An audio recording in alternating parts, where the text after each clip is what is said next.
নমস্কার, আমি অ্যাস্ট্রোলজার সৌগত চ্যাটার্জি। আমার চেম্বারের নাম হচ্ছে মা অন্নপূর্ণা জ্যোতিষালয়। যারা আমার সঙ্গে যোগাযোগ করতে চাইছেন তারা আমার চেম্বারে যোগাযোগ করতে পারেন।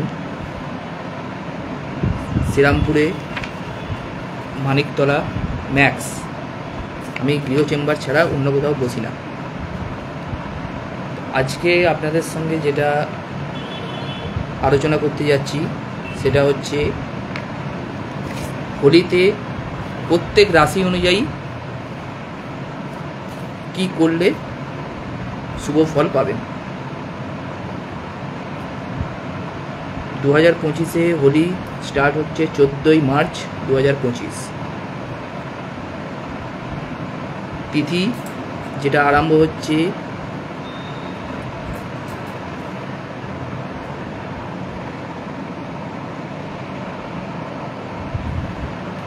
সেটা হচ্ছে 13ই মার্চ 2025 10টা 38 AM থেকে 14ই মার্চ 12টা 27 PM পর্যন্ত।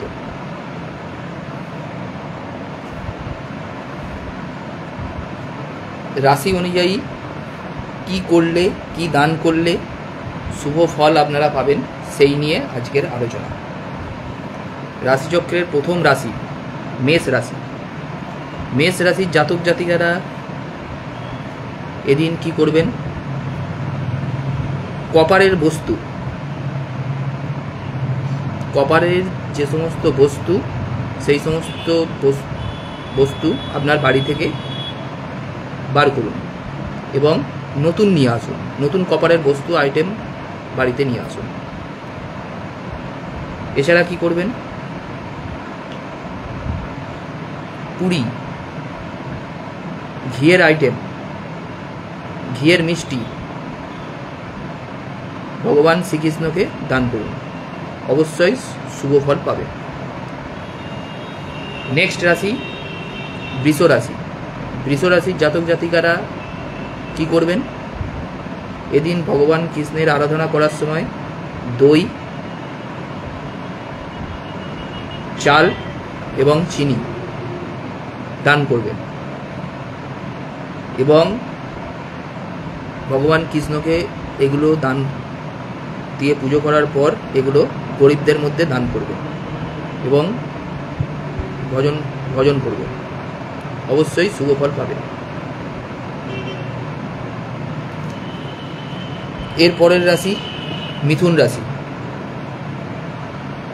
মিথুন রাশির ক্ষেত্রে যেটা করতে হবে, অবশ্যই শ্রীকৃষ্ণের আরাধনা করবেন।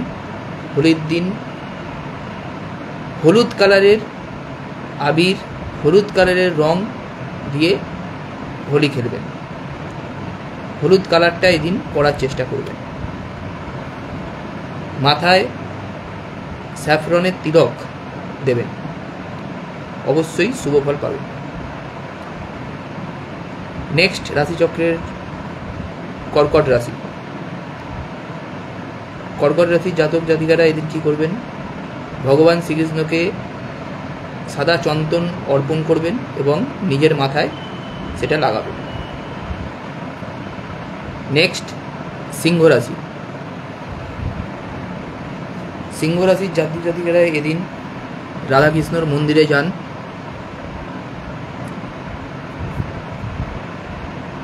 ভগবান শ্রীকৃষ্ণের আরাধনা করুন। সঙ্গে যেটা করবেন সেটা হচ্ছে, যদি পারেন পিতল দান করুন, কোনো গরিব মানুষকে পিতল দান করুন, অবশ্যই সুফল পাবেন। গুড় দান করতে পারেন, অবশ্যই সুফল পাবেন। এর পরের রাশি কন্যা রাশি। কন্যা রাশির জাতক জাতিকারা এদিন কি করবেন? সুন্দরভাবে ঘর পরিষ্কার করে রাখুন।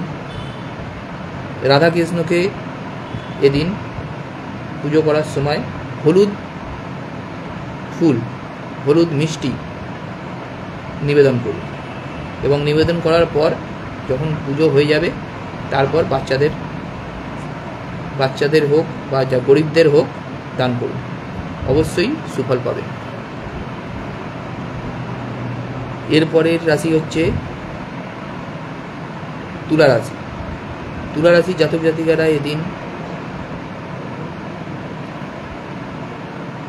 সিলভার, রাইস, পুরনো যদি কয়েন থাকে সেই কয়েন, আর 5টা গোমতী চক্র একটা লাল কাপড়ে মুড়বেন। তারপর সেটাকে 7 বার অ্যান্টি ক্লকওয়াইজ মাথার চারপাশ দিয়ে ঘুরিয়ে জলের মধ্যে ফেলে দিন। অবশ্যই সুফল পাবেন।